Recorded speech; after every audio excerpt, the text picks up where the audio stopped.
I think we're coming to that point in Australia, where you need to save for your children's property deposit from birth. A place to live will just become more harder to secure in decades to come. Sad but true. Any money I get as gifts for my daughter as she is 16 months old I'm investing into ETFs for when she is old enough, and stable enough to buy. Discuss. Even the undesirable crappy neighborhoods from my youth are now selling for 500-600K. I don't know if I can afford to put money away for the kids and still get the house we want. I figure our parents' inheritance will probably contribute here, but no guarantees. My approach is to just not have kids and keep all my money to myself. Working out well so far. I think we are already there. What it does is take away hope. Sure, not everyone wants to buy a house with a backyard to run around with the kids in, but some do, and for our kids growing up they simply won't be able to do that, ever, not even an option. The worst bit is that this outcome has been engineered by government and property magnates and we are powerless to do anything about it. It's going to create a generation of people that simply have no hope and act accordingly. I think I am giving up on saving for a deposit for me. I am saving for my 2 girls now so they can have a good head start in life once they settle into a career. I am really trying to instill in them that they should want to work to live, not live to work, and having a head start financially will give them some freedom to explore their interests while they are still young. I just wish I could have a home for them to grow up in, but their mum has that. I'm going to have one investment property, solely for the reason that it'll be a house for my kid when they're older. Otherwise they'll likely never own a home. Pretty FKED up, to be honest. It's by design.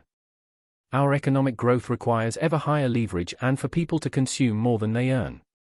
If people could afford a comfortable life with cheap housing, people might decide to retire early, talking away workers from businesses. Can't have that.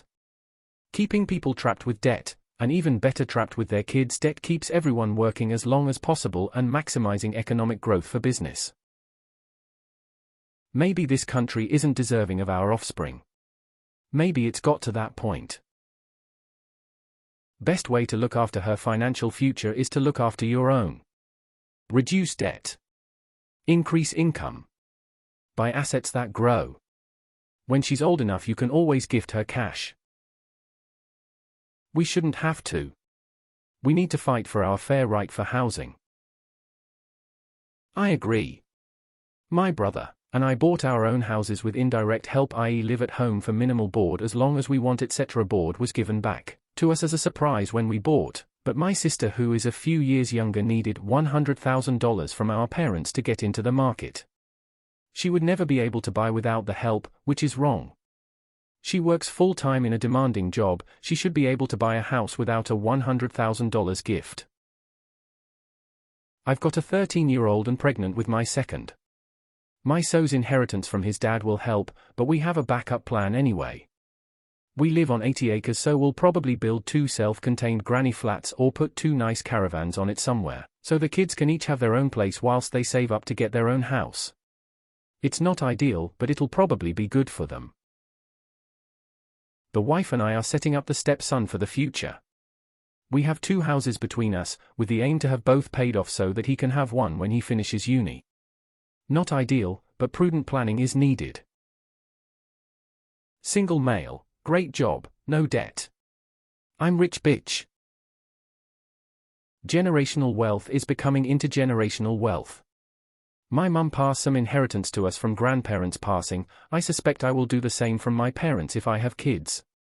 Basically, there's a higher chance you'll be older when you inherit and need it less. Since this has blown up, I'm sure there'll be an article tomorrow somewhere saying Australia's grim housing market shows parents have to save for their children from babyhood.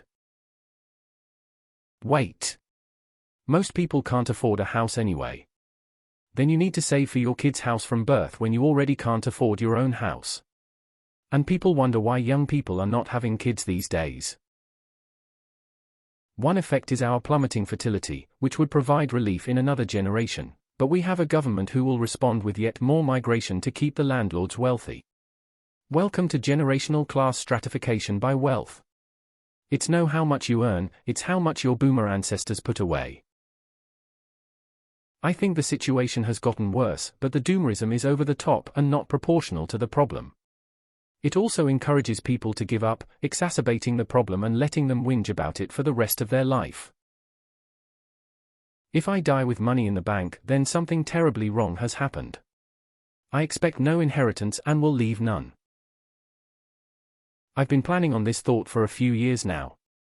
My goal is to have a property, preferably a house or duplex, for each of my kids to purchase from me at a reasonable amount, and with lower than market interest rates, or essentially me be a much better bank for their future. I'm doing this because if they choose to become nurses, police officers, or just want to be an artist, they'll have the opportunity to have a home in a major city near where they grew up. I'm not going to tell them this until they grow up, settle down, and decide what they want on their own. We're totally there. I'm not saving for my kids' education, rather so they can put a deposit down on a house, then they get out of uni. Many people with kids our age are of this mindset. In Australia, I don't think most of us are doing this, we can't afford to. My kids are gonna have to do it the same way I did. Get a job. Move out. Rent, and if they're lucky be able to save for a house. I got my deposit down just before the housing market went to this mess it is today. The next gen is gonna have to rent forever if things don't change. I'm putting away a couple of bucks a week for my baby, and any cash gifts he receives until he's old enough to want things, and then I'll probably encourage him to do a barefoot investor-style budget when he grows and gets pocket money. More than anything, I want him to be financially literate. My parents told me to never worry about money and to go get a car loan and a credit card to build credit. Happily, I now have no debt beyond our mortgage, but I will be teaching my kids better.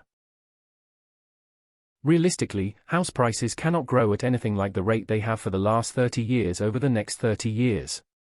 I'm not predicting a housing crash, but with house prices in the major capital cities already around 10x incomes, there's not much room left for that multiple to go higher.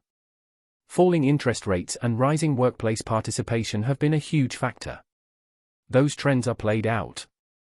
With some good housing policy, it could get more affordable. But I won't hold my breath. I've been putting money away every month for my 2 kids since they were born. The goal isn't just to help them buy a house, it's to get them to financial independence. There's a long investment window, it's very achievable. Where you need to save for your children's property deposit from birth. Solution is to simply not have children. 2 people on good incomes can still afford a house. 1 person on a good income can still afford a flat. And if you're willing to live regionally or in a bad suburb of Melbourne, Sydney, it becomes easier still. Oh boy, another property doom and gloom thread. This is just inflammatory and blatantly not true.